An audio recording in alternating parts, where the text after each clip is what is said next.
Manchester United against Chelsea, 1-1. Was it a deserved point for Manchester United? Was it a deserved penalty by Scott McTominay holding Broho in the box, and Casemiro scores his first goal for Manchester United with, I will be biased, red-tinted glasses, a well-deserved goal for Manchester United late on, given by goal line technology. It was over the line. I don't think anybody can dispute that. But which team, which manager deserves most credit? Is Ten Hag starting to make his mark at Manchester United? Is Potter gradually developing that Chelsea side, still unbeaten under Potter? Did Manchester United win that game if Ronaldo's on the bench? Maybe that's some angle you want to come from. Are both teams short of players in certain positions? Certainly up front, I think, for both. Although Chelsea do have Aubameyang, whether he's the answer or not, let us know. And Varane's injury casts a dark cloud over Manchester United. What a centre-back pairing Martinez and Varane have been for Manchester United in recent weeks. He was absolutely devastated if you saw the game. Varane didn't show his face for about 2 minutes, walked off, but I think that looks like it's a World Cup ending injury for Varane, which means he could be out for a considerable amount of time for Manchester United as well. I want to get into it. Give us your thoughts. And the first thing I'm going to start off with is that penalty. I'm disgusted. Get your calls in. I'm disgusted by that penalty decision. Thankfully, Casemiro has saved many Manchester United fans from injustice tonight. That was never a penalty. Now, people will be screaming at their screens and their radios saying, Goldbridge, what are you on? It is a penalty. He's wrestled to the ground in the penalty box. I agree. Everywhere on the pitch, that is a foul. But there is unwritten rules in football, and Stuart Atwell, the referee, has basically created a situation tonight which is going to contradict itself very, very quickly. That happens numerous times per game in both penalty boxes. I've seen it for years. You go, he's grabbing hold of his shirt, he's wrestling him, and the penalty never gets given because it's an unwritten rule in football that in those situations, you don't give a penalty because you'll be giving out 4 or 5 a game. So when you're watching Southampton Arsenal tomorrow or Spurs against Newcastle, if I was an Arsenal fan or a Spurs fan or a Southampton fan or a Newcastle fan, I would be saying, where's our penalty? Because I'm telling you what, I know Chelsea fans and some people are saying it's a clear penalty, and I know Scott McTominay is massively silly for what he did, but I see that every game numerous times and the penalties don't get given. And I don't think it's a penalty. So let us know your thoughts. I really, really don't. Tell me what you think about that. Spacebar on YouTube says it is a penalty, but it's a penalty on its own. Doesn't really give me much. I know it's a foul. I know it's silly from Scott McTominay. And I know people will say, well, if it's a foul, it's a penalty. But I would implore people to tell me, how much football do you watch? Because I know how much I watch. And I know I see that type of a decision not being given numerous times every single game. And what it does now is it opens the floodgates. Because tomorrow, if Arsenal get a corner and somebody touches Jesus, I want to see him go into the ground and I want to see a penalty. And soon, these referees will have to start doing something about it because it's not on, it's not right, and it shouldn't be a penalty, in my opinion. But hallelujah, praise the Lord. Casemiro came to save the day. And I felt like he should have ripped his shirt off and had a big flash on it saying justice, because that was justice. Casemiro getting that late equaliser for Manchester United. There's no team, Manchester United or any team, deserves to lose to a refereeing decision like that. And thank God that Casemiro came through and scored a fantastic header. I've got to give a big shout out for Kepa. I thought it was a glorious attempt at a world-class save, but it did cross the line. And ultimately, I think it did end up being the right decision. Anyway, look, I've got lots to say. It's my team. But we've also got our first caller of the night, and it's Simon, who is a Manchester United fan. Simon, what do you want to tell us? Hi, mate. Great show as always.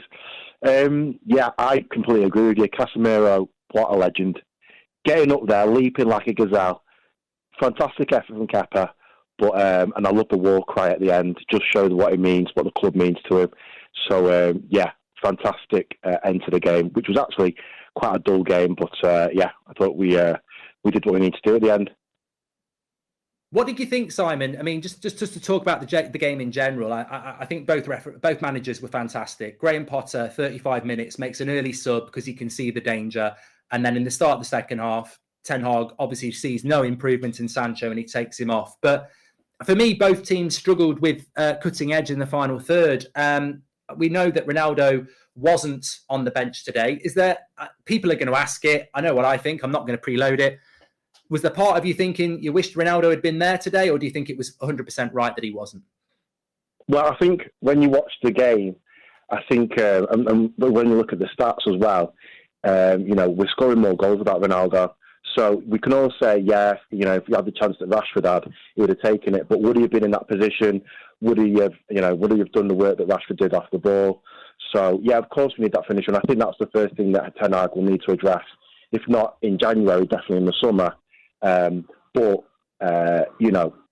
With hindsight, of course it would have been great for Ronaldo to have been in the positions that Anthony and Rashford had today. But take nothing away from the rest of the lads. And, Ronaldo's not bigger than the team. And, we all understand why Ten Hag made the decision that he did.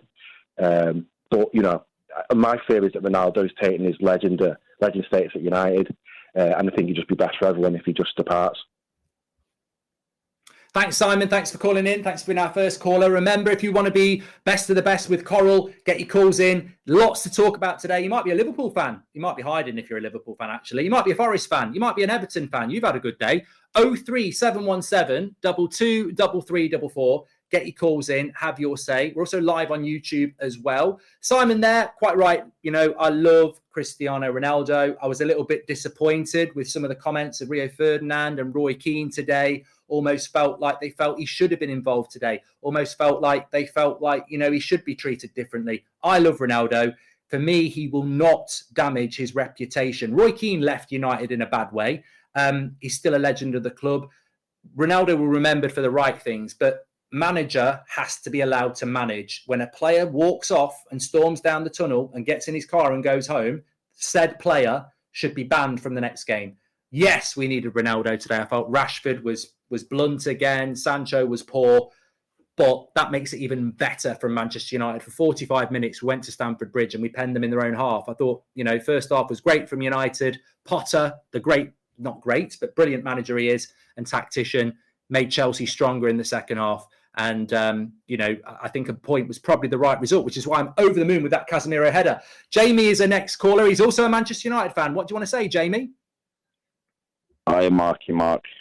First time caller. Hey, mate, you all right? You all right? So with United, I'm happy with the improvement. You can see there's a lot more fight in the team. You see there, like Martinez, even with Anthony, they've got a little bite about them, which is what we've needed, really, for the last few seasons. Everyone seemed a bit scared, so that's a big improvement. It was a sloppy game in that match. Both sides were just making mistakes, and the ref was making too many mistakes as well. But overall, the lessons I learned, I don't think Rash can really hold up front. I mean, Martial in there is definitely a much better to hold up. He can get in behind, but sometimes we need to keep the ball, and not every time Fernando's trying to do a killer ball. So, but we're playing better and better. Used to rely on individual performances, but now we're playing under a system, so it's a lot better, because those games we just somehow could scrape a draw or win, but now we're actually looking on top, so it does look a lot brighter for us. Yeah, thanks, Jamie. Brilliant. Thanks for calling in. And I think Jamie's spot on there. I was speaking to, I think it was Ben Foster about it a couple of weeks ago after the Everton game, and I said, Man United are back. And he said, what are you on about? I said, no, I'm not saying we're back and we're going to win things, but after that Everton game, we had so much possession at Goodison Park. We deserved to win. Again, we lacked the cutting edge because it was 2-1, but there was a real visionary step forward for Manchester United. And we've seen it against Spurs and we've seen it against Chelsea now. And the thing that terrifies me about Man United really is that Erik Ten Hag has given us a glimpse of what he can do. I can dominate Spurs. I can dominate Chelsea at Stamford Bridge. I can beat Liverpool and Arsenal at Old Trafford. We'll forget the Man City game.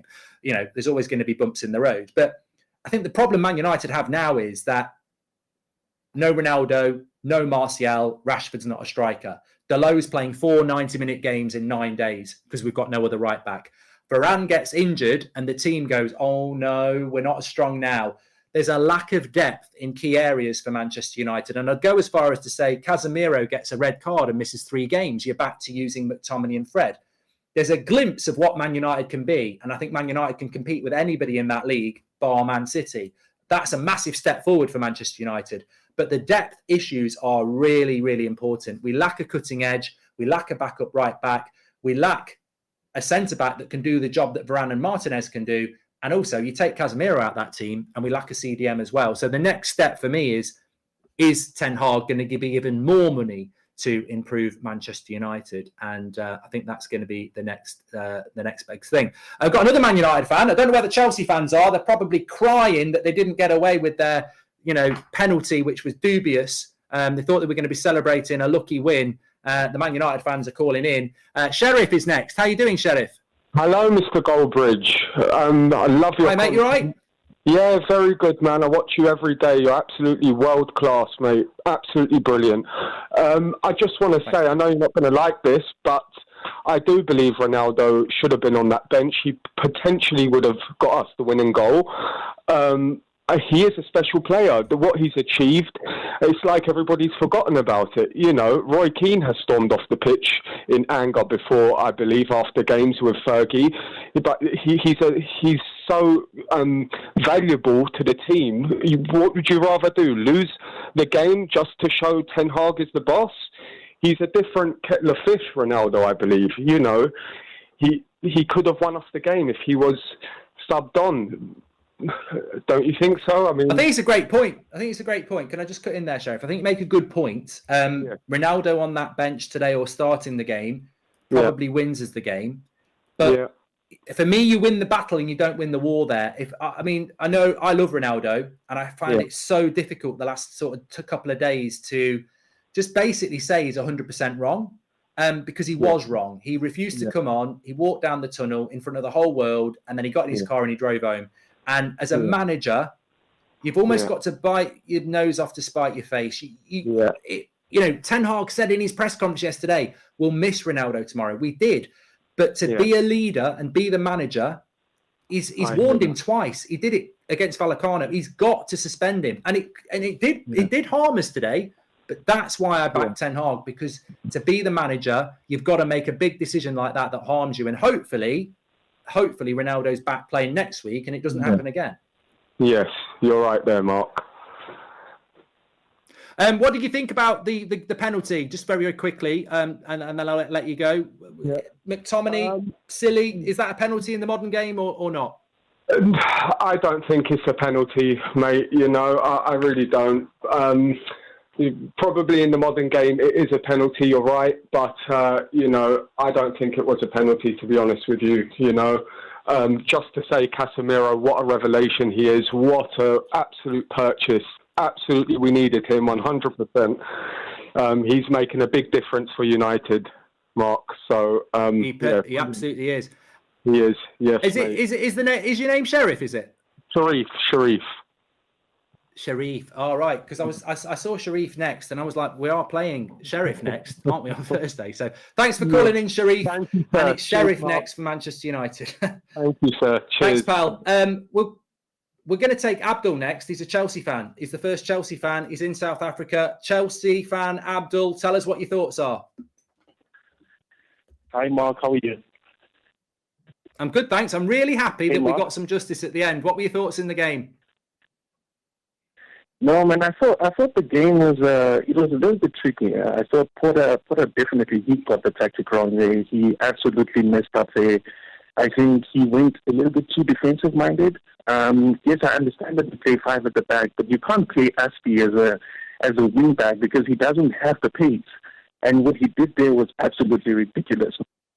Look, I get it. He's a new manager coming into a big club and everything. But he absolutely, for me personally, I don't think he deserves a job, mate. I really do not think so. I think we should have just stick with Tuchel for a while because it is very, very difficult to understand. You can't go from playing a back five system to a back four system. It is extremely, extremely difficult, especially when you have the players for back five system. Ziyech can't play in a back five. That's not what he's meant to do. When you look at what he did in Ajax, he used to play in a back four, and he used to play as a right winger. here we're asking him to play as a left wing back or whatever. It just doesn't work. We need a manager who's going to come in and say, okay, look, we're going to play a back four. I'm not into this thing of changing the tactics in the game. It doesn't work. Maybe in a lower team, but not in a big team like Chelsea. I don't think he got it absolutely right today, mate. Thanks, Abdul. Bit of a delay there. Abdul's in from South Africa. But look, Abdul thinks that Potter got it wrong today. I'm not a Chelsea fan. I actually think that Potter's doing a great job. And I felt that 35-minute substitute he made to go from a back five to a back four was pure genius, because I think he thought, I can't wait 10 minutes to half time because I might be 1-0 down and the game's gone. He made a brave decision. It's a big step up for him at Chelsea. I want to see him do well. But keep your calls coming in. At least we've had a Chelsea fan call in. I thought they were all having a mood about not getting away with a dodgy penalty win.